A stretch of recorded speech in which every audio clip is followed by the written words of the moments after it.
Hi friends, thanks for joining me on this bonus episode of Midwest No Bounds where I spent my week at Disney.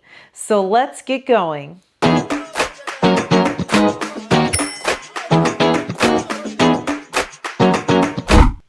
Well, thanks for coming along and joining me. I'm doing things a little bit different for this episode, which is why it is a bonus episode. If you are not aware, I had made a road trip all the way down to Florida to spend the week at Disney. I stayed at the Port Orleans-Riverside. We spent one day at EPCOT, Magic Kingdom, Hollywood Studios. We also did a little bit of resort hopping, and of course we had to just hang out and go fishing and stay at the resort too. I have to do the bonus episode like this, and the reason why is when we went to Hollywood Studios and when we did some resort hopping, it was on the last 2 days of the trip, and I had no voice. None, zip, no voice. I did not do any talking in the camera at all. So I'm having to do it this way. Hence, bonus episode. Woo! So to start this off, where we stayed at was in Port Orleans-Riverside. That's where the hotel room is. That's on episode 12. Episode 13, we had headed over to the French Quarter and we had some beignets. Look at that. So on this bonus episode, I am taking you over back to the Riverside and dine at the restaurant that they have over there. Okay, it's early in the morning, so no one is in the extended part of the restaurant. So I'm taking advantage and I'm gonna do just a little bit of filming and taking pictures.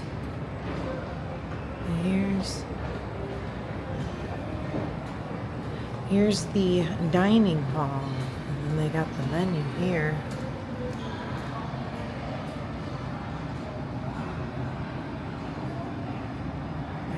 See that. Oh, that cake looks yummy. Yeah, they have it from, this is what they have different from what they have over in the court. Oh, that's the same picture. Okay. Yeah, but this is what this dining room looks like. Look at that. Wright's dining hall. And let's take a look around in here. And then this, it takes it up to the bar, which I'll show in just a second. So, and then going up here. Wow, look at that. Nice area. And then you get like the view of that. Look at that. That's a nice setup. I'm gonna take a few pictures. Look at that. It's like they're working on the boat and they haven't finished. There's tools up there. And that's pretty neat. Tools on the wall. All different kinds of tools. Oh my gosh, they got the fire actually going. I'm sure on those hot days they'll have it turned off.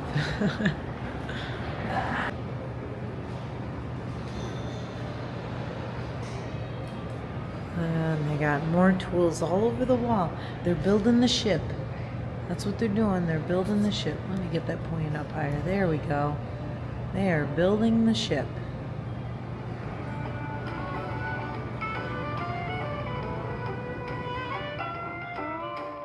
The theming is very well done. It has a relaxing, calming vibe while still having that rustic southern charm, making it inviting for you to sit down. The Boat Wright's Dining Hall is open daily, but only for dinner in the late evenings. It is conveniently just a few steps from Riverside Mill Food Court if you're looking for more of a restaurant dining quality of food and atmosphere. We had the chance to dine at Boat Wright's, and looking at the menu, there are a couple of items like the jambalaya that looks the same as the menu over in the food court, but they are different quality and are made differently. Expect Boat Wright's to be the better meal. For my drink, I ordered the pomegranate lemonade, served in Southern-style mason jar. It was very refreshing and not overly sweet. It had an even ratio of the pomegranate and lemonade, so one was not overpowering the other. A very enjoyable drink, especially on a warm, hot day in Florida. Every table was served with pre-sliced ciabatta bread. The bread was served warm and had a very hearty crust. The inside was perfectly done with dense and fluffy center. The bread came with chimichurri butter. The butter was whipped with fresh herbs, garlic, and vinegar, giving it a very savory flavor for the bread. I've never had this type of butter before, so it was a delightfully new experience for my palate. First up for the entrees, my daughter got the grilled salmon with fresh steamed broccoli. Next up is the shrimp pappardelle, and this looks absolutely incredible. Roasted garlic, Chardonnay cream sauce, sun-dried tomatoes, and spinach. My mom had this one, and she said this was so delicious, and it tasted just as good as it looks. For my entree, I ordered the char-grilled butcher steak. It comes with mashed potatoes, freshly steamed green beans, and house-made red wine steak sauce. I had ordered this medium well, and unfortunately, after taking a bunch of pictures and then helping my son with his dinner, my steak kind of cooked itself to more of a well done, which is fine. I still enjoyed it. It was delicious. The steaks were also in a smaller portion, so if you're looking for like a big hearty dish to eat, I would choose more for the all you care to enjoy platter, or possibly try, I don't know how big it is, but possibly try the roasted prime rib. I was kind of surprised on that the steaks weren't of larger size, that were more of a smaller size, but for me, it was perfect. Now it's time for the most important part, the desserts. You can also have the option of ordering a dessert cocktail for the adult palate. First up for the desserts is the bourbon chocolate cake. It is 4 layers of chocolate cake layered with milk chocolate mousse. The cake is covered with dark chocolate ganache for the outer layering. It was a hearty slice that was perfect for sharing between my parents. They had a surprise congratulations chocolate piece decorated on top of the cake for their anniversary. And talk about your fancy desserts, I got the caramelized vanilla custard that comes with seasonal fruit compote. Mine was cherries. This was an elegant dessert that was firm and rich in flavor. My only complaint was when they crisped the top, they overdid a little bit, giving it a burnt taste rather than a crispy sugar flavor. But that's okay. I just moved that piece off to the side and it was still enjoyable, and I would definitely order this again. I also wanted to add that the base was chocolate. And if you didn't know, right next door to the dining hall, they have a bar called the River Roost, where they have nightly entertainment from Wednesday to Saturday.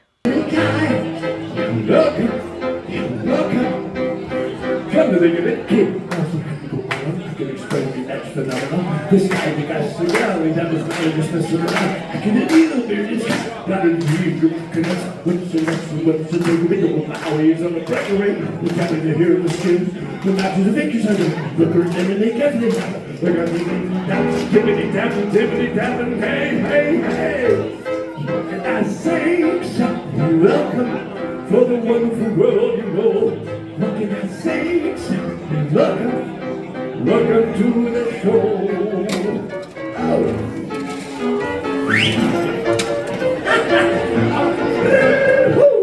See me somebody's great.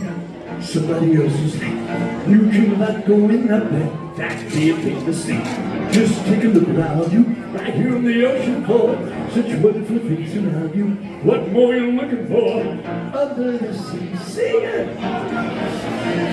Down it's better, take it from me. Up on the shore, look out there, out of the sun. Okay, now I'm gonna head up into the bar. Ooh, look at this. There's the bar.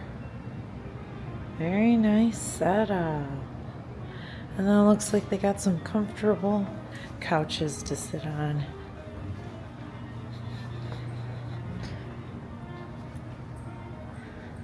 Ah, very nice.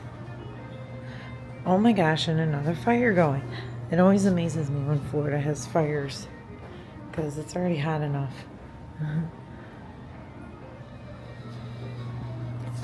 They'll have someone come out here. You can relax at the bar, and then they'll have someone playing here on the piano. And if you're lucky, you'll get the cast members having some fun over at the Riverside Mill.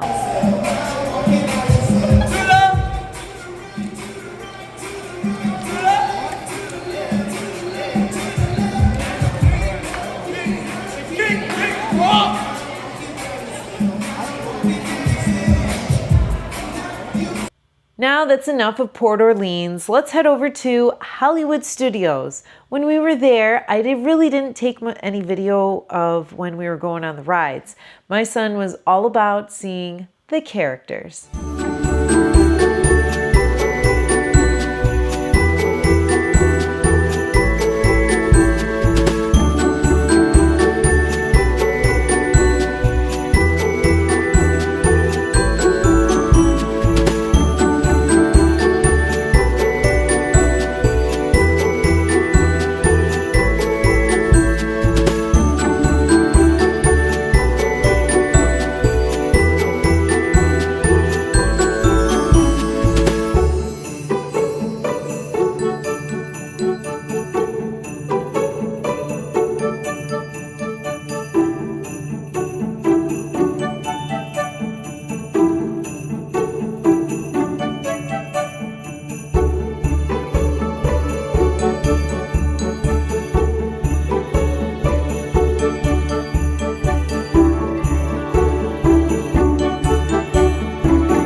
And of course, I got to show you all the food. One of our food stops was the ABC Commissary. I got the Chicken Club sandwich with the side of fries. The Chicken Club sandwich includes marinated chicken, bacon, provolone cheese, avocado ranch, lettuce, and tomato served on a brioche bun. The sandwich had an excellent selection of ingredients that blended very well for flavoring. I also got the strawberry lemonade slushie. A heads up, this was super sweet, like pack-a-punch sweet. We even added water, and it was still powerfully sweet. If you want to wire up the kids, get them this. Another food stop was at Fairfax Fair. As you can see, my dad had enough of me recording and was hungry. He ordered the barbecued beef brisket bowl. It includes braised beef in barbecue sauce and topped with pickled jalapenos, red onion, bacon, and corn chips, served in house-made queso sauce and mashed potatoes in a waffle bowl. This one ended up being spicier than expected. If you could take the heat, enjoy. If you're sensitive to spice, be cautious with this one. I got the plant-based soba noodle salad bowl with chicken. It comes with chilled soba noodles, edamame, red cabbage, red peppers, shredded carrots, celery, and green onions tossed in yokosoba sauce served in a waffle bowl. This was good, however, there was a flavoring in the sauce that was a bit much for my daughter. I want to say it had an extra vinegar flavor, or it had some sort of resemblance to vinegar. But even though the waffle bowls are pretty small, they did fill them up with a good amount of food. What I was going to show, but I ended up not, were the Pop-Tarts from Woody's lunchbox. I carefully put them in my backpack, and unfortunately, they got smushed. I tried really hard. So they were fine for eating later, but not worthy enough for taking a video. Like, no one wants to see broken, smashed Pop-Tarts. When I went over to Woody's Lunchbox, I got 2 of their box tarts. This one is the chocolate-covered strawberry lunchbox tart. It is chocolate dough with strawberry jam filled inside, chocolate fondant with strawberry crisps, pink curls, and heart sprinkles on top. The other box tart that I got is the raspberry lunchbox tart. It is raspberry marmalade stuffed pastry coated in a strawberry fondant and crispy pearls. I have had a box tart from Woody's Lunchbox before a while back, and it was super dry. Flavoring was okay, but difficult to eat because it was so dry. I'm so glad I didn't give up on these because they have improved the recipe. They are bigger and thicker than those Pop-Tarts that you were familiar with in the store. These are a little more pastry-like without being a pastry. If you like the chocolate Pop-Tarts at the store, then you'll definitely like the chocolate-covered strawberry lunchbox tart. I prefer the raspberry lunchbox tart, and I enjoyed these way more than the one I tried in the past. I'm glad Disney listened and made the improvements to the recipe. I wish I had more to show of Hollywood Studios, but at least I was able to show you a little bit of something. But now we are off doing resort hopping. We took the Skyliner, which is up really high, and that is one that you got to get used to.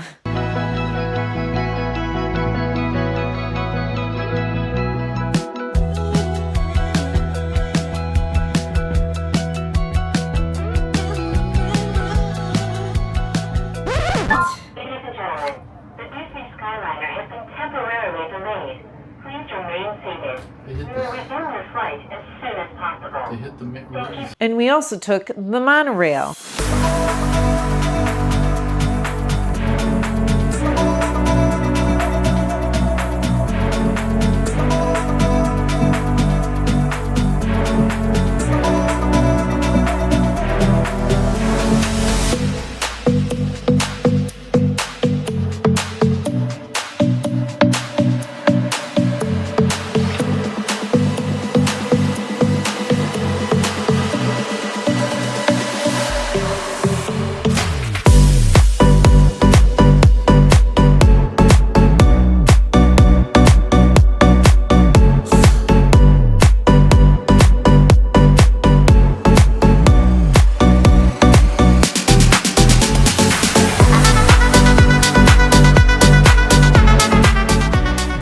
So during our resort hop, we were on a hunt to find all of the chocolate Easter eggs that are made by cast members.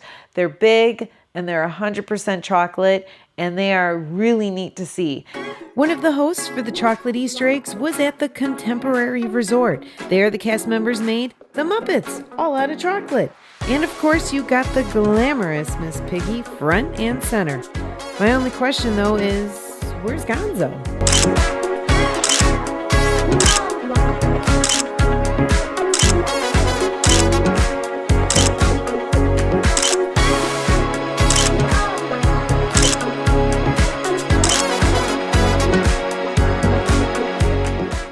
The Grand Floridian had some too. Now they had them moved around so that way it was more like an Easter egg hunt where you really had to find, there was at least 2 that weren't even in the main building. They were in the other buildings. So we only found the one, but we didn't find the other. And then the other Easter eggs, we didn't know about until the next day, that they were located, I believe, at the yacht club, over the resorts that are over by the boardwalk. So we missed those, unfortunately, and those looked really neat too. But we did get to see these ones.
After we found what we could of the chocolate Easter eggs, we explored around the Grand Floridian Resort. We were captivated by the luxurious atmosphere and sleek design. From the paintings on the wall to the layout of the flooring, you will find yourself in awe gazing at the stained glass ceiling and 2 giant chandeliers hanging in elegance.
And even though this resort doesn't have any of the Easter eggs, we still made a stop by to look around, and that was the Polynesian.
But I couldn't pass up on not sharing everything of my experience with you guys. So a huge thank you to True Vivid Stone for sponsoring this Disney trip. I hope you still enjoyed watching, and I will catch you next time on the next road trip. Bye.